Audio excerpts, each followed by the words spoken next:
సంఘజీవి అయిన మనిషి కొన్ని సందర్భాల్లో ఒంటరిగా ఉండటాన్ని కోరుకుంటాడు. ఇష్టంతో కోరి తెచ్చుకున్న ఒంటరితనమే ఏకాంతం. ఇందులో బాధ, నిరాశ, నిస్పృహలు ఉండవు.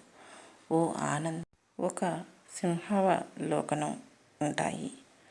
పురాణాలోచన, అనుభవాల విశ్లేషణ, నెరవేతన లాంటి భావనలు అంతర్వాహినులవుతాయి. యోగులకు, సాధకులకు ఈ ఏకాంతం ఎంతో అవసరమైంది, ముఖ్యమైంది. అలౌకిక ప్రపంచపు వాసనలకు దూరంగా అంతర్ముఖులై వీరు తమ లోపలికి తాము చూడగలిగే యత్నం చేస్తారు. అప్పుడు ఆ స్థితిలో వారికి నిశ్చలత్వం, ఏకాగ్ర చిత్తం, స్థితప్రజ్ఞ వస్తాయి. ఇదే సమాధి స్థితి అని పండితులు భావన. జీవితపు లోతుల్లోకి వెళ్ళి దాని తత్వాన్ని, సత్యాలను చూస్తే ప్రేమానుభవాలను తెలుసుకునే దృష్టి ఏర్పడుతుంది. ఈ ఏకాంతం జీవిత అర్థ పరమార్థాలను తెలుసుకునే అవకాశాన్నిస్తుంది. అదిశం కరులు బోధించిన అహం బ్రహ్మస్మి అన్న భావనను అనుభవంలోకి తెచ్చేందుకు సహకరిస్తుంది.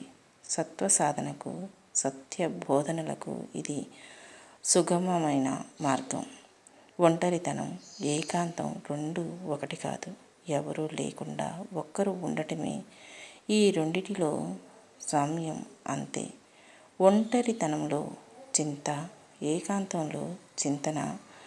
ఏకాంతం అంటే లోచూపు చేసిన పనులను, వాటి మంచి చెడులను విశ్లేషించుకోవటం, నడకను, నడతను డేగ చూపుతో పరిశీలించటం. అంతవరకు సాగిన జీవితాన్ని ఒక మదింపు చేసుకునే సందర్భమే. సరైన మార్గంలో పయనించేందుకు ఏకాంతం ఒక చక్కని అవకాశాన్నిచ్చి అందుకు మనల్ని సమాయత్తం చేస్తుంది. రచయిత కలం నుంచి వెలువడిన ఒక సృజనాత్మక రచన పాఠకులను అక్షర జగత్తులో విహరింపచేస్తుంది. కానీ ఆ అద్భుత సృష్టి జరిగే వేళ ఆ రచయిత ఒంటరి. ఒక ఏకాంతం సమయంలో ఎంతో అంతర్మథనానంతరమే రచన పుడుతుంది. ఈ ఒంటరితనం రచయిత కావాలనుకున్నదే.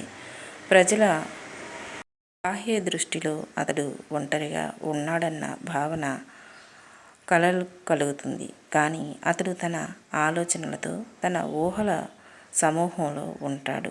ఏకాంతం అంటే ప్రకృతిలో విహారం, నచ్చిన సంగీతాన్ని వినటం, పుస్తక పఠనం, ధ్యానం, ఇలా ఎన్నో భావనలు. అది ఒంటరితనమే కానక్కర్లేదు, సామూహికం కావచ్చు. జీవితపు ఉరుకులు పరుగులలో తన కుటుంబ సభ్యులతో, ఆత్మీయులతో సంభాషించే సమయమే చిక్కదు. అప్పుడు వారితో మాత్రమే గడపటం కూడా ఏకాంతమే. ఏకాంతం కలత చెందిన మనసును తేటపరుస్తుంది. భగవంతుణ్ణి ప్రార్థించే వేళ ఈ ఏకాంతం భక్తుల దృష్టికి ఏకాగ్రతను, మనసుకు స్థిరత్వాన్ని ఇస్తుంది, మనో నిర్మలత్వాన్నిస్తుంది. సర్వోపగతుడైన ఆయనను మనోసీమలలో దర్శించుకునేందుకు ఏకాంతం అద్భుత సాధనం. అంతర్ముఖ చిత్తులమైన ఆ దేవదేవుని చింతనకు, సృష్టిలోని అణువణువున ఆయన రూపాన్ని కాంచటానికి ఏకాంతం ఎంతగానో తోడ్పడుతుంది. మౌన స్థితిలో లౌకిక ఆనందాలను వీడుతూ ఆ విశ్వాసరూప భావనను అవగతం చేసుకుంటాం.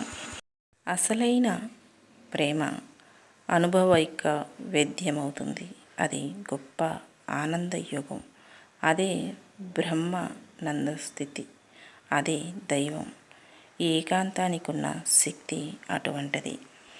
నిజమే, మనిషికి ఏం కావాలో తనకి తాను అర్థమయ్యేది కూడా తను ఒంటరిగా ఒక్క 10 నిమిషాలు తన అంతరాత్మతో తను మాట్లాడుకుంటే చాలు.